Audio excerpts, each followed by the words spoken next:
John Mitchell lost his leg to an IED after serving 30 years for his country. Now, a suburban HOA president in a pastel tracksuit, armed with a clipboard, deemed his wheelchair ramp aesthetic interference. She had no clue she just challenged a warrior forged in battle. John wasn't your average retiree.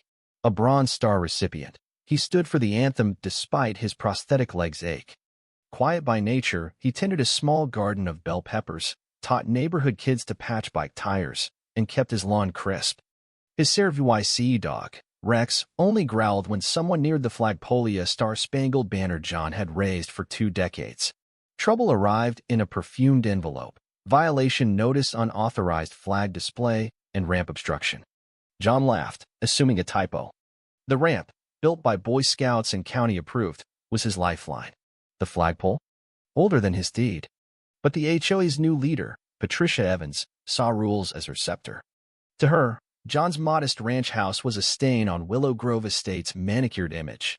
Patricia knocked one afternoon, heels clicking like a metronome. "Your ramp doesn't match community guidelines," she said, eyes sliding past John's prosthetic. "And that flagpole's too tall." "It's the same height as the VFWs," John said, arms crossed, Rex's ears twitching. "This isn't a veterans hall," Patricia retorted, clutching her clipboard. "It's Willow Grove. We have standards." John closed the door, jaw tight. The violation snowballed. Fines hit his mailbox, daily trash cans misaligned, peppers unapproved, his fences non-neutral cedar stain. Patricia cruised the streets in a golf cart, a self-appointed sheriff. John stood firm, his military grit unyielding. He'd faced worse than petty bureaucracy, or so he thought. One morning, a heavy knock came. 2 deputies stood with Patricia, her lips curled in triumph. "Mr. Mitchell, you have 48 hours to vacate," one said, handing over a court order. "For a ramp?" John asked, voice low. "For repeated noncompliance," Patricia chirped. "And unpaid dues." "I've paid for 20 years, John said. "Your property's been reassessed," she replied, tapping her pen. Rex barked as John grabbed a box of medals, stumbling on the porch steps. The fall sent him to the ear-sprained wrist, chest tight with a panic attack. Sedated, he woke to a nurse's soft voice. "They took your dog, sir." Animal control claimed no tags. John stared at the ceiling. His ramp was gone, torn out by an HOA contractor. His flag lay crumpled. His medals spilled across a hospital tray. Rex, his shadow through every dark night, was caged. "Call my daughter," he whispered. He dialed Emily. "They took it all, ramp, flag, Rex," he rasped. A steel calm voice answered, "I'm on it, Dad." "Rest." The line went dead. Patricia didn't know Emily wasn't just family. She was a senior Defense Department analyst, with top clearance, contacts in every branch, and a resume of outsmarting warlords. A ramp dispute was about to spark a suburban siege. Emily landed at dawn, Pentagon badge clipped to her jacket, boots hitting the tarmac with purpose. At the hospital, John, bruised but defiant, handed her the EVY tie-in notice. She read it silently, eyes narrowing. "Do they know who I am?" John managed a grin. Didn't think it'd escalate. "They escalated," Emily said. "I'll end it." She scouted Willow Grove like a battlefield, noting cameras, signs, and Patricia's cronies flouting their own rules, parking in fire lanes, tossing cigarette butts under no smoking signs.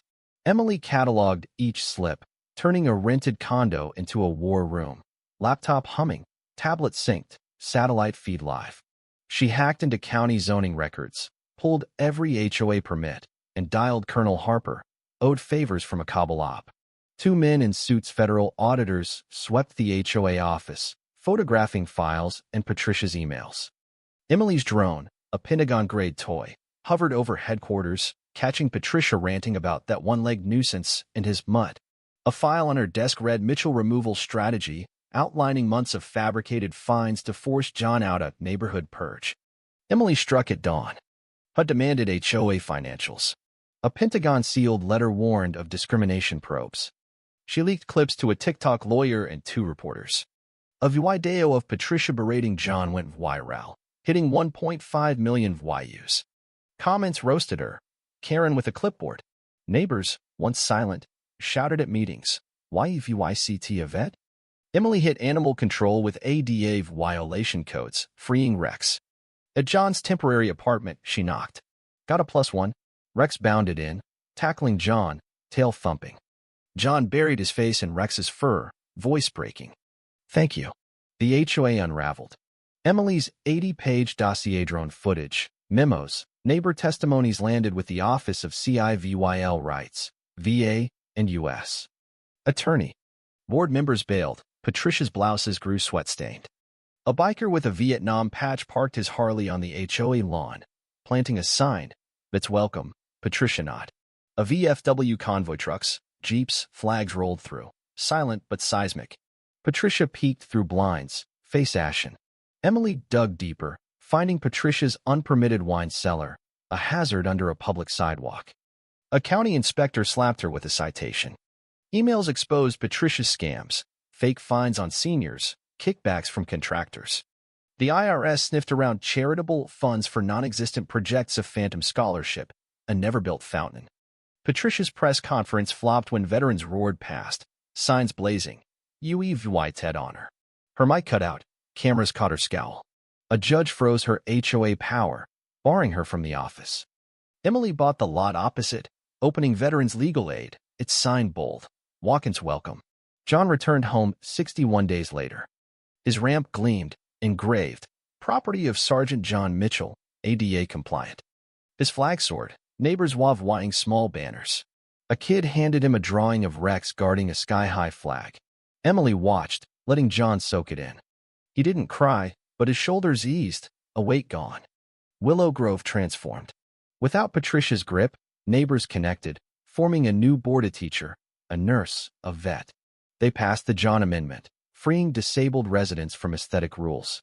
Patricia, facing lawsuits, sold her house at a loss, her name mud.